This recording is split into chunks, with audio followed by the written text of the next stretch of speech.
Welcome to online classes. So today we will discuss our chapter 3 of class 6 history, that is called From Gathering to Growing Food. तो पहले क्या है, gathering किया करते थे लोग, मगर गैदरिंग के बाद अब क्या कर रहे हैं, वो कलेक्ट कर रहे हैं फूड को और ग्रो करना शुरू कर, ग्रो करके उसे कलेक्ट करके खुद कंज्यूम कर। चलिए देखते हैं इसके बारे में।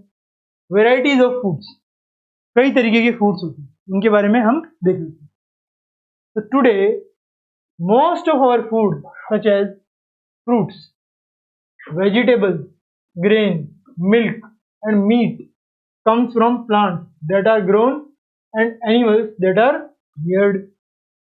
तो आज का समय अगर हम बात करें तो मोस्ट ऑफ आवर फूड जो है ना, सच एज जो फ्रूट होते हैं, जो वेजिटेबल्स होते हैं, जो ग्रेन होते हैं, जो मिल्क होता है, जो मीट होता है, वो कहाँ से आता है? वो आता है प्लांट्स से, that are grown and animals that are reared.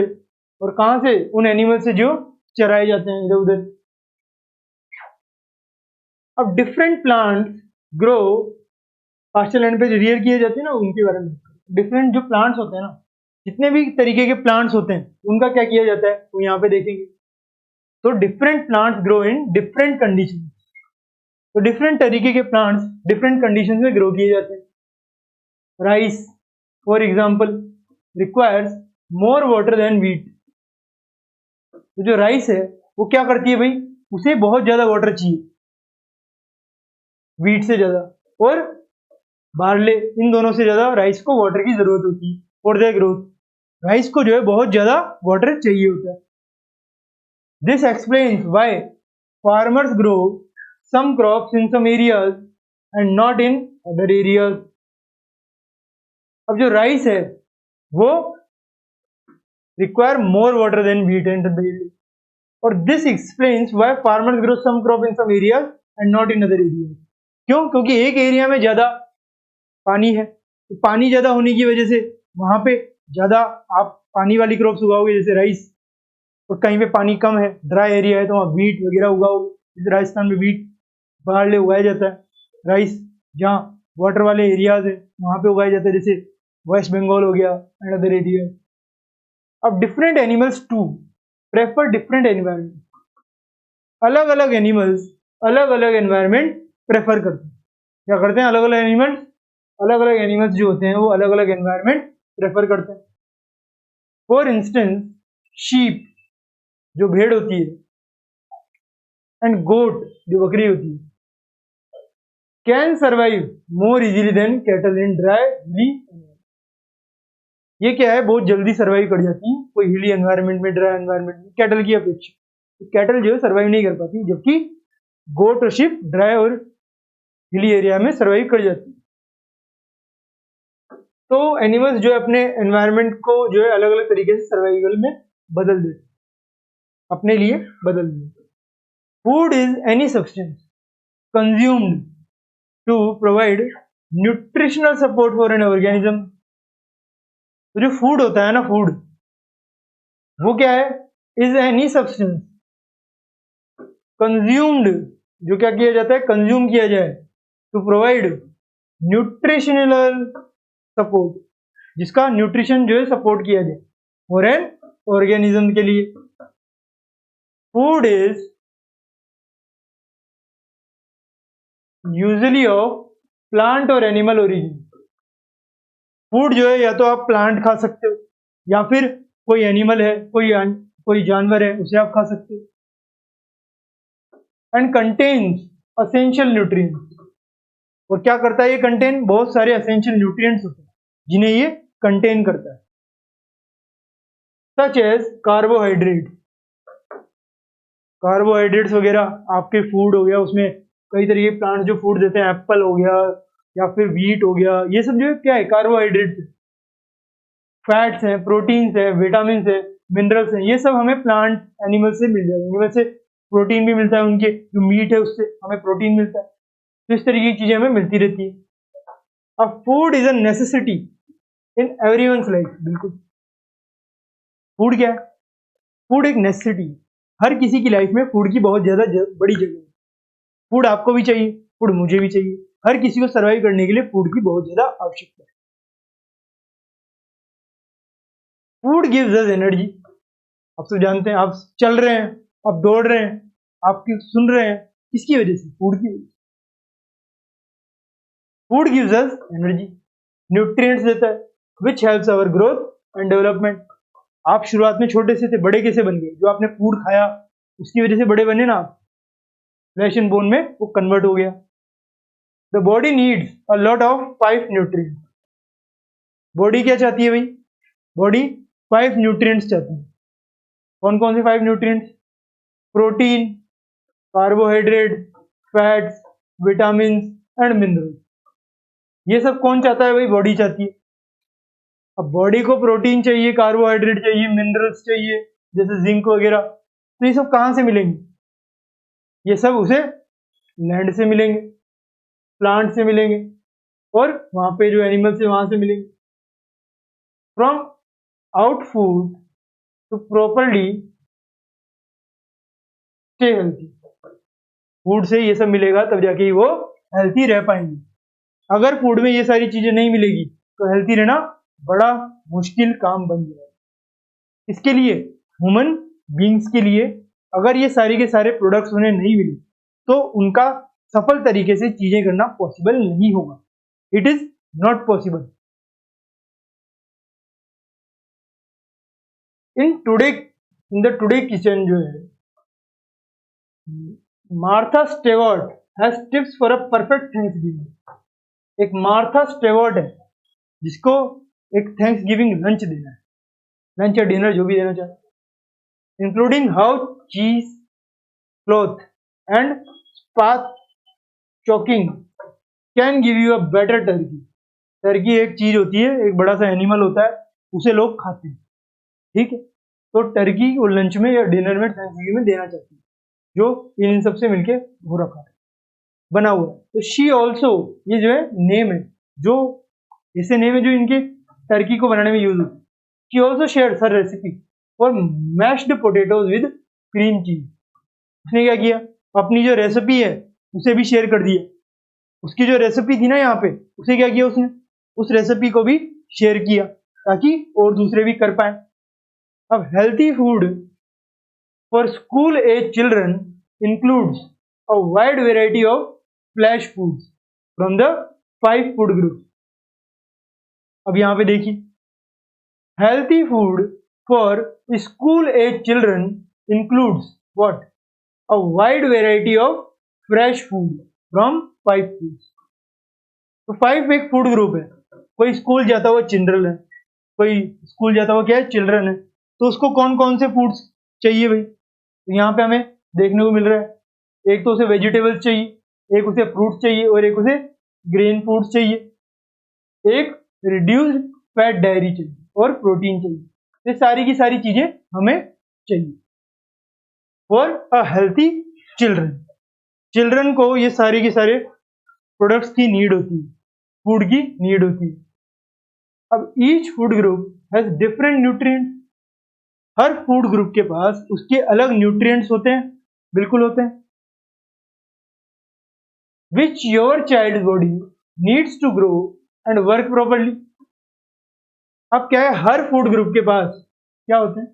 Different nutrients होते हैं, and which your child body needs to grow and work properly. क्योंकि अगर उसे काम करना है, वर्क उसे ग्रो करना है, एक फुल फ्लैश बोन बनना है, तो उसके लिए जो है समय लगता है, तो उसे इस सारे फूड्स की जरूरत होती है। That's why we need to eat a range of foods from across all 5 food group. हमें जो है ये सारे 5 फूड ग्रुप से चीजें चाहिए होती है अगर हमें कुछ अच्छा करना है तो, ठीक है। ये हमने देख लिया। चलिए अब आगे चलते हैं। अब क्या है? डोमेस्टिकेशन। यहाँ पे डोमेस्टिकेशन ऑफ एनिमल्स के बारे में दिया हुआ है, हमारे लिए कोई काम नहीं। हमारे लिए क्या काम का है? A new way of life. यहाँ पे आ जाइए। हमें क्या देखना है? किस तरीके से हमारी लाइफ चलती है, हम किस तरीके से हमारी लाइफ को चलाते हैं, वो हम यहाँ पे देखेंगे। If you plant a seed, आपने एक सीड को प्लांट किया। क्या किया आपने? सीड को प्लांट किया। you will notice that it takes some time to grow. क्या किया कि आपने एक सीड है, एक क्या बीज है, उसको प्लांट कर दिया. You will notice that it takes some time to grow. ये क्या करेगा, ये कुछ समय लेगा ग्रो करने में. This may be for several days. ये कई दिनों के लिए हो सकता है, ये कई वीक्स के लिए हो सकता है, ये कई मंथ्स के लिए हो सकता है, and in some cases years के लिए भी ये हो सकता है. कि जब भी कोई सीड है, कोई बीज है, आप उसे बोओगे, उसमें प्लांट धीरे धीरे उगेगा.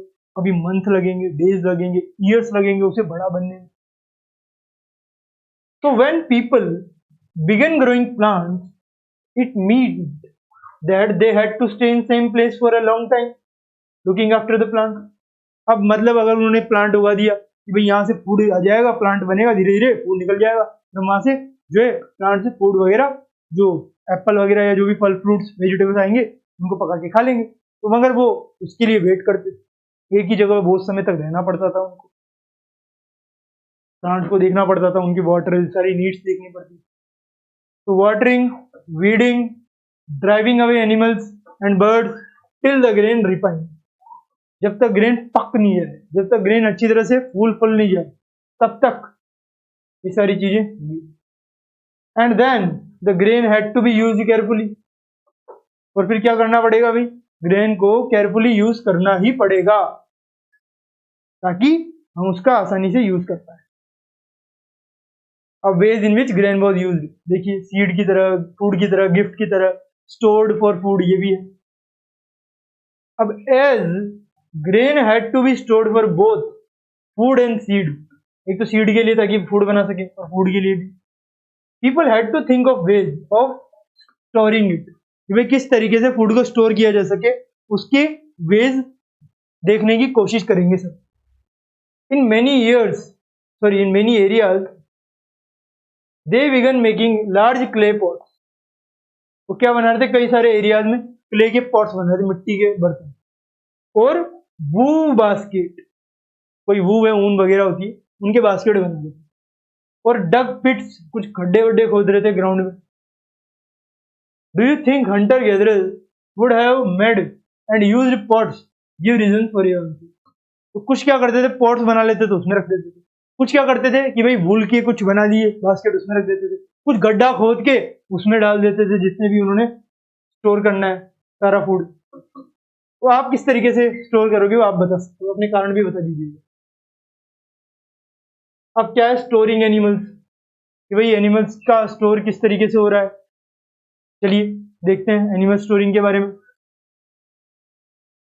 Animals multiply naturally. एनिमल्स जो है आप सब जानते हैं, एक एनिमल कई तरीके के अपने जो चिल्ड्रन है वो रिप्रोड्यूस करता है, फिर उसके बाद उसके चिल्ड्रन होते, फिर उसके चिल्ड्रन होते. So it is a continuous process. Besides if they are looked after carefully they provide milk. अगर उन्हें केयरफुली देखे तो आप जानते हैं कैटल वगैरह मिल्क देती है, which is an important source of food. And meat भी जरूरी है. वेन एवर रिक्वायर्ड, ये दोनों की दोनों चीजें हमारे लिए बहुत ज्यादा जरूरी होती है. In other words, animals that are reared can be used as a store of food.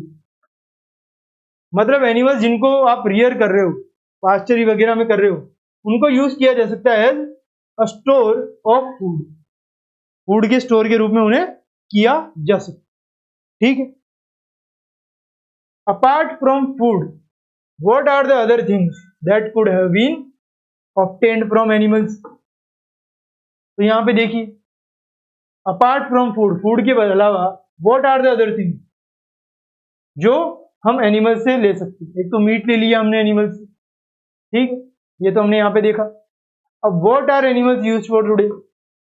Animals का कई तरीके से यूज आप सब जानते ही हैं. आपके भी आसपास कई तरीके के एनिमल्स आपने देखे होंगे, आप सब उनको देख के पता लगा सकते हैं कि क्या क्या यूज हो सकता है उन animals.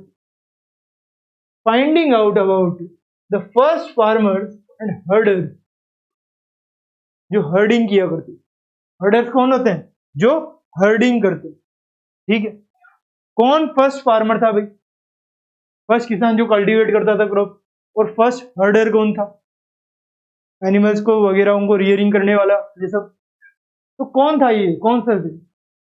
In the neolithic age की बात करें ना, जो नई एज थी, people became food producers from food gatherers. तो जो नई एज आई ना, नियोलिथिक एज, पहले पैलियोलिथिक थी, फिर मिसोलिथिक आई, फिर नियोलिथिक आई। तो नियोलिथिक में जाकर लोगों ने फूड प्रोड्यूस करना शुरू कर दिया। पहले वो हंट करते थे एनिमल्स को, गैदर करते थे कहीं कहीं जगह से फूड, बट अब ऐसा नहीं है, अब वो खुद फूड प्रोड्यूस करते थे। They shifted from nomadic living to becoming settler. वो पहले तो एक जगह से दूसरी जगह पे घूमते रहते थे जस्ट फॉर फूड, बट अब वो सेटलर्स हो गए थे क्योंकि उन्हें फूड प्रोड्यूस करना आ गया था। अब फूड प्रोड्यूस करने के लिए बहुत ज्यादा समय लगता था, अब समय लगता था तो टाइम तो लगेगा। अब दे स्टार्टेड कल्टिवेटिंग वीट। शुरुआत में उन्होंने क्या कल्टीवेट किया, नियोलिथिक एज के लोगों ने? वीट कल्टीवेट किया, बार्ले कल्टीवेट किया। क्या किया भाई? सॉरी, बार्ले कल्टीवेट किया। मिलेट और राइस दोनों की दोनों चीजें कल्टीवेट की। एक तो क्या करिए भाई, मिलेट भी कल्टीवेट किया, बार्ले भी कल्टीवेट। बार्ले मतलब जो हो गया गेहूं, मिलेट कई तरीके के आप सबने देखे होंगे। मिलेट में बाजरा आ जाता है, कुछ आप सबने वो देखे होंगे ओट्स होते हैं, तो वो सारी की सारी चीजें मिलेट में आ जाती है। और राइस, ये सब प्रोड्यूस किया। These were cultivated in different area at different time, क्योंकि हर चीज की रिक्वायरमेंट अलग है। राइस को ज्यादा वाटर चाहिए, वीट को कम वाटर चाहिए, तो ये सारी चीजों की वजह से अलग अलग एरियाज में, अलग अलग प्लेसेस पे, अलग अलग टाइम जोन्स में ये सारी चीजें उगाई जाती थी या कल्टीवेट करी जाती थी। अब growing crops assured people of a continuous supply of food। अब जो ये बढ़ती हुई क्रॉप्स है ना, फसलें हैं, ये क्या करती है भाई? ये अश्योर्ड कराती है लोगों को, ये कंटिन्यूस सप्लाई ऑफ फूड बनी रहनी चाहिए। क्या बनी रहनी चाहिए? कंटिन्यूस सप्लाई ऑफ फूड बनी रहनी चाहिए। To take care of the crops they had to live at one place for a longer time. और उसकी क्रॉप को देखने के लिए उन्हें क्या करना पड़ता था? एक प्लेस पर कई समय तक रहना पड़ता था। Thus, they started settling down near river valley। इस वजह से उन्होंने क्या शुरू किया करना? रिवर वैलीज के वहां रहना शुरू कर दिया। ठीक है, क्योंकि अगर रिवर वैलीज के वहां रहेंगे तो हमें कंटिन्यूस सप्लाई ऑफ फूड आती रहेगी, क्योंकि वाटर था तो उससे राइस वगैरह उगा लिया जाता था। और कल्टीवेशन, उनको लगता था कि एग्रीकल्चर सिर्फ राइस वाटर से हो सकता है, वाटर से होता भी था, किसी को कम मिलता, किसी को ज्यादा जरूरत थी। To take care of crops, they had to live at one place for longer time. Thus, they started settling down near river valleys। ये हमने देख लिया। अब this led to the formation of the first settlements। अब जब इस तरीके की चीजें उन्होंने करना शुरू कर दिया तो क्या हुआ? फर्स्ट सेटलमेंट शुरू हो गया। क्या शुरू हो गया? फर्स्ट सेटलमेंट शुरू हो गया। अब gradually they learn better skills of farming and cultivation. Cultivating और फार्मिंग के उन्होंने कोई सारी स्किल्स प्राप्त कर ली। अलॉन्ग विद कल्टीवेशन, और कल्टीवेशन के साथ साथ क्या हो गया वो भी देख लेते हैं कि along with cultivation the early humans, जो शुरुआती ह्यूमंस थे, still gathered plants and hunted animals. Herders होते हैं ना, हंटेड एनिमल्स करने वाले। Farmers and herding were adopted slowly. जो फार्मर्स थे वो, और जो हर्डिंग थी, जो एनिमल्स को लेके जाना, चराना, वो सब, वो धीरे धीरे शुरू हुई। ओवर थाउजेंड्स ऑफ ईयर्स, कई सारे थाउजेंड्स ऑफ ईयर्स में हमें लगा, मगर ये डेवलप हो गई और आज भी चल रही है। आज भी अपन सब यही सारी चीजें कर रहे हैं और देख रहे हैं अपने आसपास के क्षेत्रों में। अब domestication was a gradual process. जो डोमेस्टिकेशन था वो कैसा होता था भाई? वो एक ग्रेजुअल प्रोसेस था, मतलब धीरे धीरे होता था। उनको पालते थे वो, ताकि उनसे मिल्क और अदर प्रोडक्ट्स मिल पाए। That took place in many parts of the world at different times. हमने ऊपर भी देखा था। It is a process in which wild animals and plants are adopted for human use. ये क्या है भाई? प्रोसेस है जिसके द्वारा जो वाइल्ड एनिमल्स होते हैं, वाइल्ड प्लांट्स होते हैं, वो अडोप्टेड हो जाते हैं फॉर ह्यूमन यूज। तो ग्रेजुअल प्रोसेस था डोमेस्टिकेशन का। जो डोमेस्टिकेशन करते थे ना, तो एनिमल्स और ह्यूमन में एक इंटरेक्शन हो पाता था, और इस इंटरेक्शन की वजह से कई सारी चीजें उनके बीच में हो जाती थी। ठीक है, अब चलिए आगे चलते हैं। अब क्या देखेंगे? Animals tamed by man including cattle. Animals को जो है वो पालते थे, एनिमल्स को बंद करके रखते थे, एनिमल्स को जो बांध के रखते थे, उसकी मतलब ये टैम्ड का मतलब bye man including cattle, sheep, goats, ये सब पालते थे, वो बांध के रखते थे उनको अपने साथ। Tamed animals were different from wild animals. जो वाइल्ड एनिमल्स होते थे ना, उन्हें आप बांध के रखोगे बड़ी मुश्किल से, मगर इनको आप थोड़ा सा एफर्ट लाओ और ये आराम से आपके पास आ जाए। For example, the teeth and horns of wild animals were generally much larger than those of tamed animals. तो टेम्ड एनिमल्स को चारा खाना बहुत ज्यादा धीरे धीरे खाते थे और बहुत कम खिलवाना पड़ता था, बट ये जो बड़े बड़े एनिमल्स होते हैं इनको बहुत ज्यादा खिलाना पड़ता है और इनके दांत वगैरह वो सब भी बड़े बड़े होते हैं। तो domestication of animals meant a good supply of milk. बिल्कुल, अगर आप डोमेस्टिकेशन करोगे तो आपको सप्लाई ऑफ मिल्क का तो अच्छा होगा, मीट की भी सप्लाई अच्छी होगी, फीड जो है उसकी भी सप्लाई क्या होगी, अच्छी होगी। For clothes larger animals were use for farming and transportation. बिल्कुल, ट्रांसपोर्टेशन में भी। और जो ये लार्जर एनिमल्स हैं जिनकी मैंने यहाँ पे बात करी कि वो मीट और ईट में तो थे ही, क्लोथ्स के लिए लार्जर एनिमल्स जो है use for farming and transportation, क्योंकि जैसे बड़े बड़े बैल हुआ करते थे, उनसे क्या था, सामानों को डाल के एक जगह से दूसरी जगह पर डाल दिया जाता था। आसान होता था क्योंकि बड़े बड़े लोग, बड़े बड़े जो एनिमल्स है वही तो ये सारे काम करेंगे। घोड़ा हो गया, गधा हो गया, या फिर जो हमारे ये बैल हो गए, बफेलोज, वो सब काम किया करते थे इस तरीके से। डोमेस्टिकेशन के कई फायदे थे, आज भी है और हमेशा रहेंगे। आ जाइए अब आगे चलते हैं। Plants were also domesticated by the early human.